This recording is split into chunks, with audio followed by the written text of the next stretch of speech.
5 मार्च को जारी की गई हुकूमती वर्क रिपोर्ट में चीन ने रवां साल के लिए मुआशी तरक्की का हदफ 4.5 से 5% मुकर्रर किया है और चीन अमली तौर पर इससे बेहतर कारकर्दगी दिखाने की कोशिश करेगा। ये हदफ चीन की तरक्की के हवाले से IMF की पेशगोई से कदरे ज्यादा है। चीन के इस GDP हदफ के पाकिस्तान पर क्या मुमकिन असरात होंगे? We feel that a strong GDP target GDP का मजबूत हदफ इस अमर का इशारा होता है कि मुल्क में दाखिली तलब मुस्तहकम है और आलमी मईशत को इस पर एतमाद हासिल है। पाकिस्तान के लिए इसके 2 अहम पहलू हैं। नंबर 1, वसी तर मंडी तक रसाई, यानी चीन की वसअत इख्तियार करती मईशत China Pakistan free trade agreement के तहत ख़ास तौर पर ज़रूरी मसनूआत के लिए वसी तर रसाई की ख्वाहिशमंद होगी। और नंबर 2, आउट बाउंड सरमायाकारी में तेज़ी, यानी इससे चीनी कारोबारी इदारों को बैरून मुल्क सरमायाकारी की तरगीब मिलती है और हम चाहते हैं कि सनती मुंतकली और टेक्नोलॉजी ट्रांसफ़र के मुश्तरका मंसूबों में पाकिस्तान इनकी पहली तरजीह हो, बिलखसूस ऐसे वक्त में जब दोनों ममालिक बाहमी एतमाद और काबिल एतमाद शराकत के 75 साल मुकम्मल कर रहे हैं। हमारी तवक्को है कि 15वां 5 साला मंसूबा न्यू क्वालिटी प्रोडक्टिव फोर्सेस यानी नई मयारी पैदावारी कुव्वतों पर मज़ीद ज़ोर देगा, यानी तकनीकी जिद्दत, ग्रीन डेवलपमेंट और डिजिटलाइजेशन को फ़रोग़ देगा। पाकिस्तान के लिए इसका मतलब ये है कि हमें चीन के साथ मिलकर अपनी सनती बुनियाद को जदीद बनाने के लिए एक वाज़ेह रोड मैप मुयस्सर आएगा। अदादोशुमार के मुताबिक 2025 में चीन की मजमूई कौमी पैदावार यानी GDP 140 ट्रिलियन युवान से तजावुज कर गई, जबकि फीकस GDP 99,000 युवान से बढ़ गई और यूं चीन ने दुनिया की दूसरी बड़ी मईशत की हैसियत बरकरार रखी। चीन की तरक्की के हवाले से पाकिस्तानी अवाम किन पहलुओं पर सबसे ज्यादा तवज्जो मरकूज किए हुए है?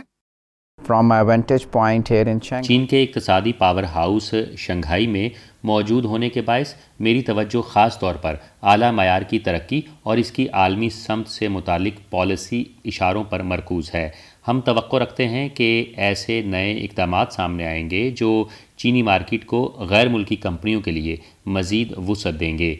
ये अमर पाकिस्तान में बिलखसूस CPEC 2.0 के तहत कायम खुसूसी इक़्तिसादी जोन्स में मज़ीद चीनी सरमायाकारी के लिए निहायत अहम है।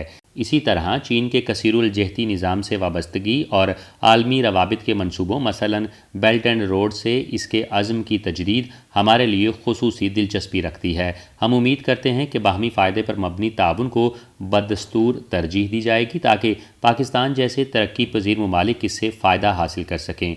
हम इस अमर का भी बगौर जायज़ा ले रहे हैं कि चीन किस तरह ग्रीन टेक्नोलॉजी और डिजिटल जिद्दत को अपनी मईशत का हिस्सा बनाता है, क्योंकि यही वो शोबे हैं जहां पाकिस्तान गहरा ताउन चाहता है। जब चीन आला मयार की खुली मईशत को वुसअत देने के अज़्म पर कायम है तो ये पाकिस्तान के लिए महज एक बड़ी मार्केट से कहीं बढ़कर है। ये कौमी तरक्की, अवामी फलाह में बेहतरी, आलमी उफक पर जगह बनाने और जदीदियत की राह हमवार करने का एक जामिया मौका है। चीन की ओपनिंग अब पॉलिसी का बुनियादी नुक्ता इसके सरमाए, टेक्नोलॉजी, आलात, इंडस्ट्रियल चेन और मयारात की आलमी सतह पर रसाई है। पाकिस्तान के लिए इसका मतलब ये है कि वो ज़रूरी मईशत के दायरे से निकलकर जदीद और मजबूत मईशत की जानिब अपनी पेशरफ्त को तेज कर सकता है। I can personally attest. मैं खुद शंघाई के बेहतरीन माहौल का तजुर्बा कर चुका हूँ। चीन और इसके शहर मजमूई तौर पर गैर मुल्की शहरियों के लिए सहूलतों के शोबे में गैर मामूली तरक्की कर चुके हैं। बैनुल-अक़वामी सारिफीन के लिए मोबाइल अदायगियों और डिजिटल सर्विसेज का बढ़ता हुआ इस्तेमाल, वीज़ा के अमल की आसानियाँ और खुशामदीद कहता माहौल यहाँ ज़िंदगी को पाकिस्तानी शहरियों के लिए ज़्यादा आसान बना रहे हैं। ये चीन की खुलेपन के अज़्म की वाज़ेह मिसाल है। चीन का आला सतह के खुलेपन में मुसलसल इजाफ़ा आलमी सतह पर मुस्बत असर डालता है। ये एतमाद की अलामत है और बैनुल-अक़वामी ताउन के लिए यकसा मौक़े पैदा करता है। पाकिस्तान के लिए ये खुलापन ताल्लुकात को मज़ीद मजबूत करने का मौका फराहम करता है।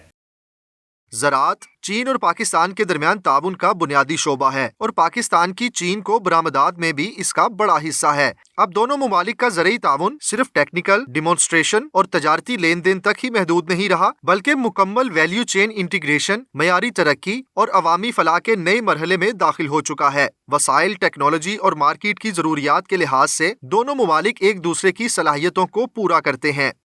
We have the potential to be the major bread basket for Pakistan کے پاس چین کے لیے ایک اہم غذائی مرکز بننے کی صلاحیت موجود ہے۔ اپنی روایتی برآمدات سے آگے بڑھ کر ہم چاہتے ہیں کہ ہمارے پریمیم باسمتی چاول، سمندری خوراک، تل کے بیجوں، گوشت کی مصنوعات اور دیگر زرعی مصنوعات کے لیے مارکیٹ رسائی میں اضافہ ہو۔ ہمیں پانی کے مؤثر استعمال، خشک سالی سے بچاؤ والی فصلیں، جدید آبپاشی کے طریقے اور کولڈ چین لاجسٹکس میں چینی ماہرین کی معاونت درکار ہے۔ زرعی پروسیسنگ میں مشترکہ منصوبے اور کاشتکاری میں AI اور روبوٹس کے اطلاق سے پاکستان کی دیہی معیشت میں نمایاں تبدیلی آئے گی اور دونوں ممالک کے لیے خوراک کی سلامتی کو یقینی بنایا جائے گا۔